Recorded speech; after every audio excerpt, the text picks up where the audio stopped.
नसीम भाई बताइएगा कि आज आपने क्रिकेट बोर्ड का जो ट्रांसक्रिप्ट है उसका जवाब जमा करा दिया है। कुछ इतला ये है कि ये शायद बहुत पुराना ट्रांसक्रिप्ट था और जब भी कोई मसला आता है आपका तो क्रिकेट बोर्ड कोई ना कोई चीज़ निकाल के ले आता है। तो अब आपकी तरफ से जिस तरह आपने इसका वसूल किया, ये पहला मौका है, तो क्या कहेंगे इस हवाले से जो आपने जवाब दिया है और मुस्तकबिल के हवाले से क्या कहेंगे? यार मैंने डिटेल जवाब दे दिया है इनको। और मैं एक चीज़ कहना चाहूँगा कि हमेशा आप देखें, ये मेरे मामले में सोए हुआ आईसीसी होता है और वो उठ जाता है मेरी बारी, और उसका मैंने डिटेल जवाब दिया है। और एक चीज़ मैं बता दूं कि यहाँ आईसीसी ने मेरा नहीं ख्याल कि कभी भी मेरे मामले में इनसे पूछा हो, क्योंकि जब कभी भी कोई किसी प्लेयर को कोई सज़ा होती है तो उसके बाद आईसीसी की डोमेन नहीं रहती, वो देखता है कि आप किसी प्लेयर को सज़ा हुई है उसके क्रिकेट बोर्ड ने क्या किया है। तो मेरा ख्याल है मेरा तो 20 साल हो गया और जो इन्होंने स्क्रिप्ट भेजा है वो टोटली मेलाफाइड है और झूठ है।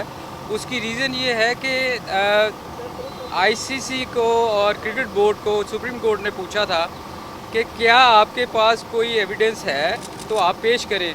अब देखिए, मैं 8 साल केस लड़ता रहा हूँ, जब तो इन्होंने कोई कोर्ट में कोई चीज़ पेश नहीं की। और आज ये जब मैं क्लियर हुआ और मुझे क्रिकेट कोचिंग के लिए कहा गया था, जब आपको याद होगा याद भट्ट साहब थे, तो इन्होंने कहा जी आईसीसी नहीं मान रहा, तो फिर इन्होंने कोर्ट में क्यों नहीं पेश किया।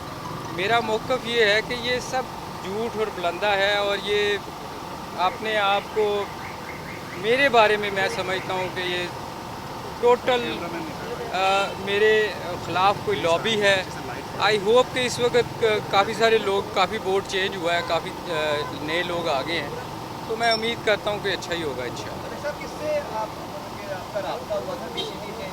आप आए थे, किससे अपॉइंटमेंट ली थी और क्या अपडेट है? मेरी जी मैं कर्नल आसिम साहब हैं जो उन्होंने रिसीव किया था, आज उन्हीं को मैंने अपना रिपोर्ट दी है, अपना जवाब दिया है और उन्होंने रिसीव किया।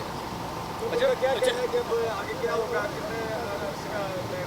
सामने देख के जवाब दिए। देखिए मलिक साहब, इन्होंने मुझे कहा था, जो मुझे इन्होंने जवाब के लिए लिखा था कि 15 दिन के अंदर जवाब दें, तो आई होप कि ये मुझे 15 दिन के बाद ये भी जवाब देंगे और आप लोग हैं ना इनको पूछने वाले।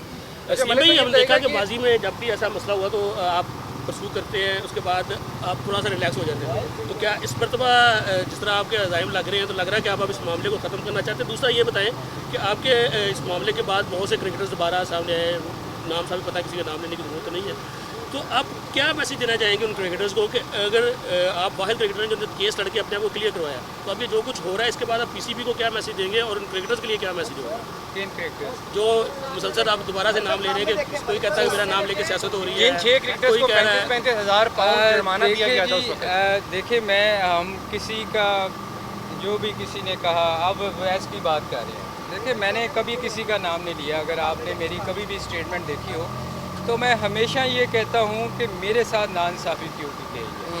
मैंने कभी किसी का जिक्र नहीं किया। देखिए, ये हमारे सब ग्रेट प्लेयर्स हैं, इन्होंने पाकिस्तान को बहुत सर्व किया हुआ है।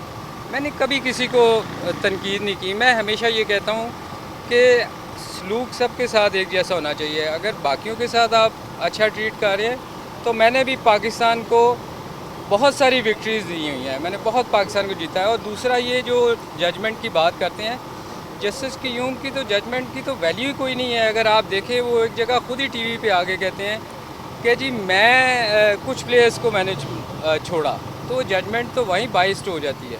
तो मैं जी मलिक साहब, सवाल मेरा ये था कि एहसान मानी साहब तो ये कहते हैं कि हम जो फिक्सर्स रहे हैं, जिन्होंने फिक्सिंग की हुई है, उनके खिलाफ हम एक कानून लेके आ रहे हैं, गवर्नमेंट से भी बात कर रहे हैं, तो क्या ऐसी सूरत हाल में आपको लगता है कि पीसीबी कोई लचक दिखाएगा?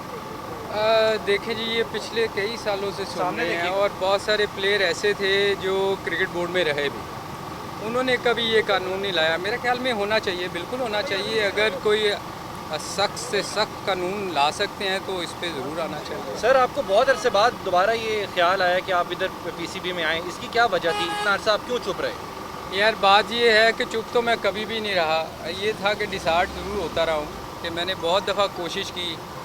जैसे अब आप लोग आ रहे हैं, उस वक़्त मैं जब भी कभी प्रेस कॉन्फ्रेंस करता था तो कोई नहीं, मुझे एक छोटी सी खबर आती थी कि मैंने कुछ कहा है, इसलिए कि टीवी इतना अवेयरनेस नहीं थी। अब मीडिया इतना है सोशल मीडिया के, आप ना भी आएँ तो मैं वायरल करता हूँ, सारी दुनिया में चली जाती है।